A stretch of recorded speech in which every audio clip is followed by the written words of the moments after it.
What's going on, everyone? So, according to CBS Sports, a name to kind of keep an eye on for a potential buyout is Kevin Huerter.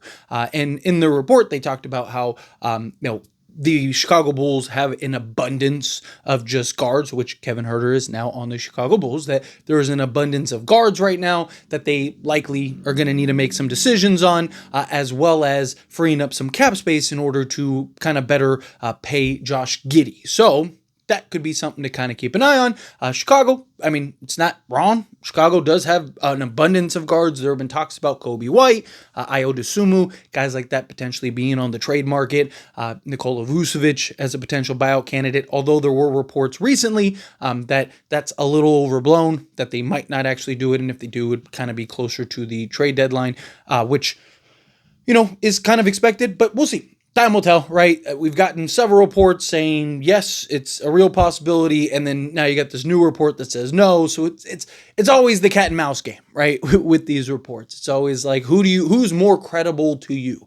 Like you watching this video right now, Insider X might be more credible than Insider Y, so therefore you believe X over Y, so to speak. So it just depends on, the situation. But nonetheless, Kevin Huerter, let's talk about it. If he was to be bought out, $18 million does kind of make sense, just where his fit is. Obviously, Chicago does trade Ayo or which there was also reports about Ayo expected to kind of be back with Chicago. However, again, another thing you got to keep in mind, a lot of these reports are to kind of like for interested parties, interested teams to kind of pony up, hey, we're good. We don't need to trade him. We don't want to trade. We want him back, right? Look at Mark Williams, right? Is a great example. Lakers go and trade for Mark Williams. That goes out and they release an entire statement talking about, we never wanted to. The Lakers, they twisted our arm, held us at point, right? Like, what are we going to do? We had no choice. And next thing you know, fast forward 3 months, and he ends up getting traded to the Phoenix Suns. So, again, it's always one of those things where you got to look at kind of the reports, situation, whatnot. But nonetheless, Kevin Huerter, right? He's a guy I'd love to have. I think makes some sense for this Lakers team to give you just some shooting. Doesn't really give you the defense. That's the problem. You're not getting the defense. I would only like Kevin Huerter if the Lakers end up trading Dalton Knecht, right? Which, if you're going to get Kevin Huerter off of a buyout, you have to make a trade. So if it's something where just use the Andrew Wiggins trade, because it's just one that everyone knows, it's just the easiest, right? If you did something where you did Rui, Dalton Knecht, and Gabe Vincent for, Andrew Wiggins, and it's like, okay, we moved off of Dalton Knecht, we could use a couple roster spots. Kevin Huerter's still only 26. He'll be 27 towards the end of August 27th. So, you still have, quite a bit of time with him. He's still young enough to be a piece. I think he'd be beautiful slotted alongside Luka Doncic and LeBron James. Is just that off-ball shooter, that catch-and-shoot guy that could go give you some buckets off the bench, give you some shooting off the bench, give you a little more experience in a Dalton Knecht. I also think Dalton Knecht, I think what's best for him is to just be traded at this point. I think he's just completely checked out. He hasn't been the same since the trade. I mean, he looked like a completely different player in Summer League. I mean, he looked like a guy that was just drafted and is a development project, right? Rather than a guy who was dropping 30, almost 40 on random nights, right? So it's just been a night and day thing with Dalton Knecht, and I just think what's best for him at this point, I think that relationship's just squandered. You never know. We'll see if we get into the season with Dalton Knecht. Maybe he can kind of get things back focused and in order now that if he's on the team. But I also think he's going to have that kind of looming thought over his head where it's like, especially as you get closer to the trade deadline, I think this is one of those things where he's going to be like, am I about to get traded? Is that, it just kind of, it messes with guys, right? You see it all the time, right? Laker teams in the past and other teams where it's like you get names that are in the trade rumors, trade speculations, and it messes with some of these players. But I think if you were to move off of Dalton Knecht, bringing in a Kevin Huerter off of a buyout, if he was bought out, I do think makes some sense because he's a guy that gives you some shooting, gives you some floor spacing, and slot in at the 2 or the 3, but really he's more of a 2. He doesn't have he's 6'7", right? So he has the size, but I wouldn't really like him slotted in defending threes personally. I'd kind of prefer him at the 2. I just think his size gives you a little more advantage at the 2. Not really a great defensive player. He has moments and stuff where he can come in, but it's just he's more of just that off-ball catch-and-shoot three-point shooter, somebody that you're looking to just knock down and give you maybe 3 or 4 threes a game.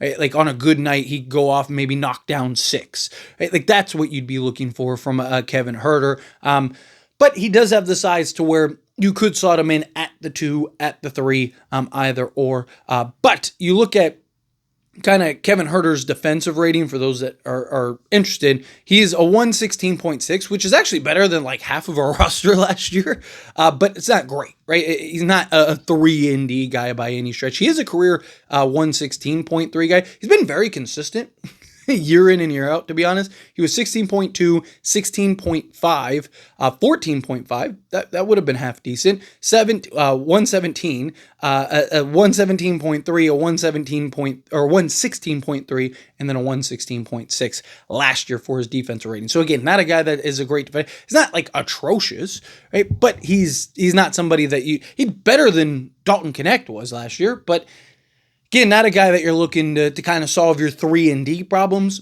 give you some floor space. Obviously, you're hoping that, if you bring in a Andrew Wiggins or, a Matisse Thybulle or something like that, that they're the kind of solving that, and you just have Kevin Huerter that you can inject in spots to kind of be that movement shooter, kind of create some spacing, run different actions and stuff, and kind of just put some pressure on opposing defenses. I like the idea of Kevin Huerter if that's something that you can, work out via a buyout. But getting into his stats, right?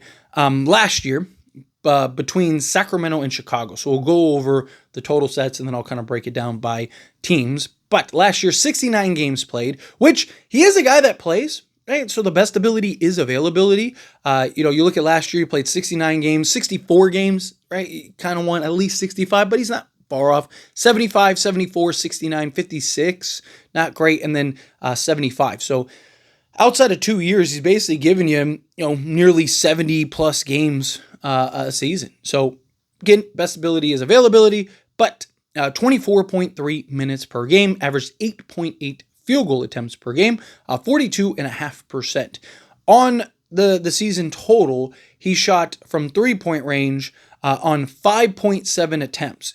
33.8%, which is not good by any stretch. He is a career 37.5% guy on 6 attempts, or just under 6 attempts, 5.7. But with Sacramento, he shot 30.2%. He was terrible with Sacramento. He went to Chicago and got back up with Chicago on almost double the volume.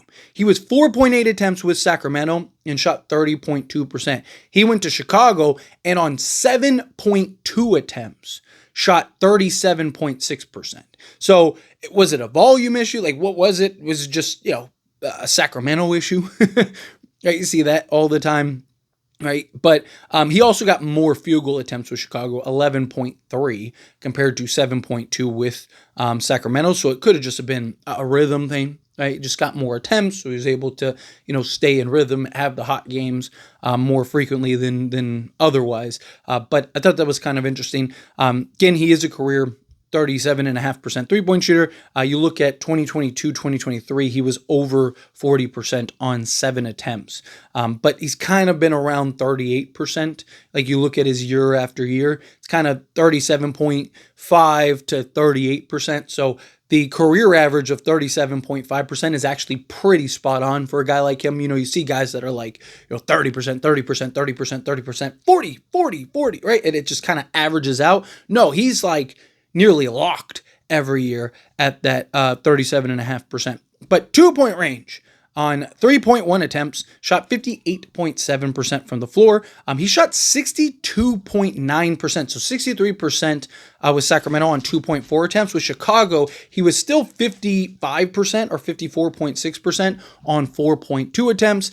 EFG of a 53.5%. He was 51.3 with Sacramento, 55.8 with Chicago. Free throw shooting was, literally across the board, 7.1 or 71.4%. And he was that in each spot. Overall for the season, as well as with Sacramento, with Chicago on 0.7 attempts. So very just dead numbers as far as that goes. Rebounding. He was 3 rebounds, 2.8 with Sacramento, 3.3 with Chicago. Assists. He was 3.2 assists with Chicago, but with Sacramento was 1.7. He averaged 1.5 steals with Chicago, almost a full steal, 0.8 with Sacramento, a half a block in both places. 13.2 points with Chicago, 8 points with Sacramento, 10 points overall on the season. So again, a guy that come in, give you some production off the bench, give you some shooting, give you some floor spacing. You look at his per 36 real quick. Last year, it would have been 15 points, 4.5 rebounds, 3.3 assists, 1.5 steals, and half a block. So again, guy that can give you some production, give you some floor spacing, give you some shooting, which the Lakers could use. I wouldn't hate it if he was to be bought out. Bring him in, let him kind of be a piece. But let me know your thoughts and opinions. As always, this is a discussion, so I pass the question to you. Let me know down in the comments below. That being said, if you haven't liked this video, hit that like button. Helps me a lot. So we enjoy these types of videos, and I truly appreciate it. Not subscribe channel, hit that subscribe button, turn on the bell notifications. Appreciate y'all. See you in the next one. Thank you.